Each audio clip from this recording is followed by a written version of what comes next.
it into also another shape. And also metals are conductive. So we know that these electrons, this sea of electrons is moving around. So we constantly have this flow of negative charge. So that's this constant sea of electrons moving around. So they're really good at conducting electricity because those electrons are able to move past all of those metal cations. So they are very good conductors of electricity, because electricity is just a flow of electrons. And if we have a sea of electrons in a metallic bond, then it just sets us up to be a really good conductor of electricity. On the next slide, on number 6, I just showed you how something can be ductile and how something can be malleable. So ductile meaning, like I wrote on the slide, it can be drawn into wire. So we can really like bend, or not bend, but mold something into a new shape. So for ductility, if you'll see, I have this metal rod, and then I'm like pushing it through some type of like cast, and you can see that I'm creating some type of wire. So I'm really just changing the shape of it. Malleability, malleability meaning that I can hammer it into a new shape, or I can bend it into a new shape. So you can see that if we're looking at a metal, if we're looking at a metallic bond or metallic compound, if I apply some force to it, I can bend the shape of it a little bit. But I compared that to an ionic compound or an ionic crystal. So if I add a force to an ionic compound, what's going to happen is that all of a sudden I'm going to get two charges that are alike. So I'm going to get a cation and a cation against one another. Well, two cations are positively charged, so what's going to happen in that case? It's going to split apart because they're going to repel one another. So that's why in an ionic crystal, they break so easily because of these similar charges repelling one another. But in a metallic compound or in a metallic bond, if I apply some force to it, all of these electrons are constantly moving around, that I end up just bending the shape instead of actually breaking the whole thing, because the electrons are constantly moving and they're not necessarily localized electrons. They're delocalized, meaning they can move wherever they want. Versus in an ionic compound, those electrons are localized. They have a certain place where they need to be. If you go to the next slide, number 7, I just showed again how this was malleable. So if you apply a force on slide number 7 to this metallic compound here. So I see the red spheres with the pluses. Those are my cations, or my metal cations. And then the little yellow circles represent the electrons. So if I apply a force to that, you'd look on slide number 8, and you can see how it just kind of shifted over. Like that top row of cations just shifts over a little bit.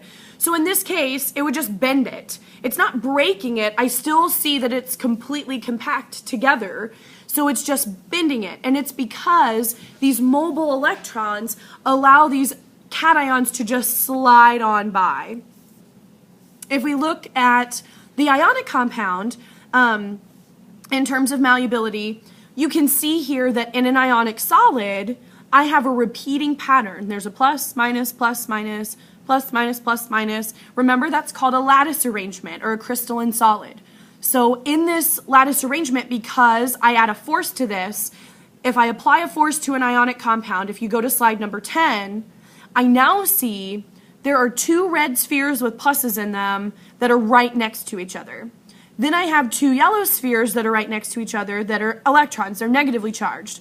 Two positive spheres, two cations next to one another. They are not going to stay there because they're going to repel because they're similarly charged. Versus again, in the metallic compound, they're not right up next to each other, and those electrons are constantly moving, that they allow the cations just to slide. So I'm not breaking the compound. Versus in an ionic solid, in an ionic compound, I am going to break that compound because those similar charges are going to repel one another. Okay, guys, just 3 more slides and we're done. So alloys are just mixtures of 2 or more elements, and an alloy has to have at least one metal. For the most part, most alloys are made of many metals, but it doesn't necessarily have to be a metal and a metal. It could be a metal and a non-metal, but that alloy is going to hold metallic properties.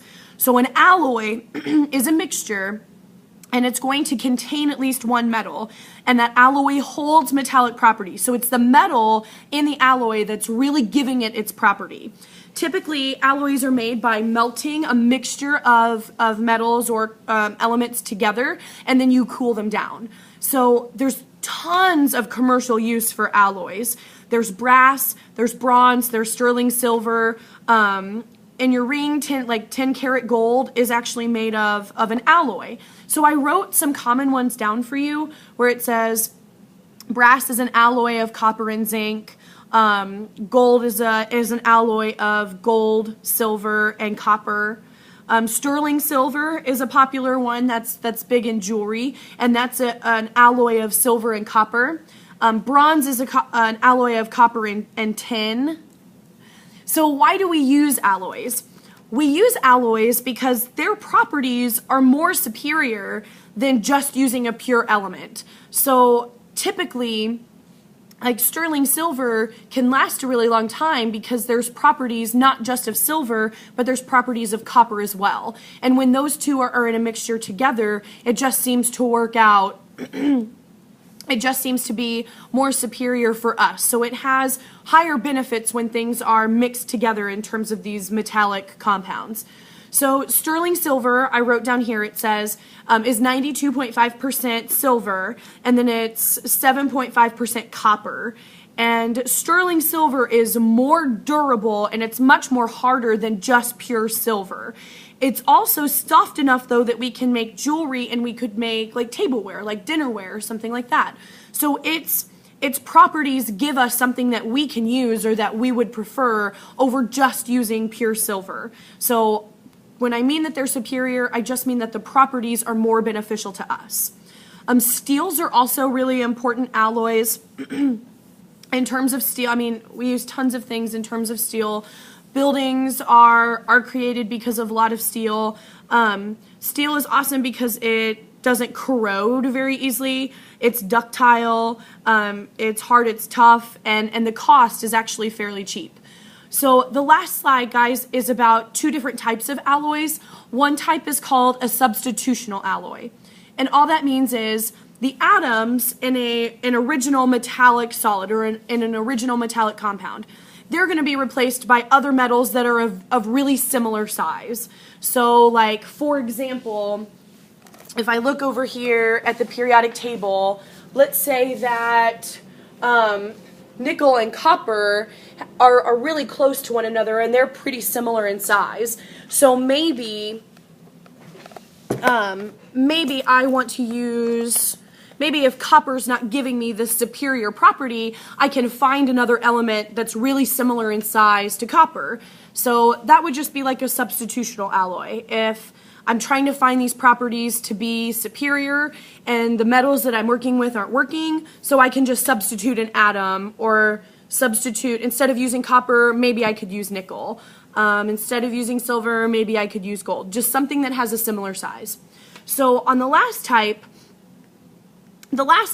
is going to be based on different sizes. So what happens is in this type of alloy, in type B, this alloy is where you're going to take the metallic bond, but you're also going to add in some smaller metal atoms to fit into like any unoccupied space. So in this type of alloy, in our type B, so we had type A and now we have type B. So in the type B alloy, all of these little atoms that are metals are going to come in and they're going to fit. They're just going to cram somewhere into any open space that they can. And we're not substituting out anything. In this one, we're just adding more metals. So we have found, like, for example, if we go back to our slide that first talked about alloys, gold is a really good example of that, the 10 karat gold.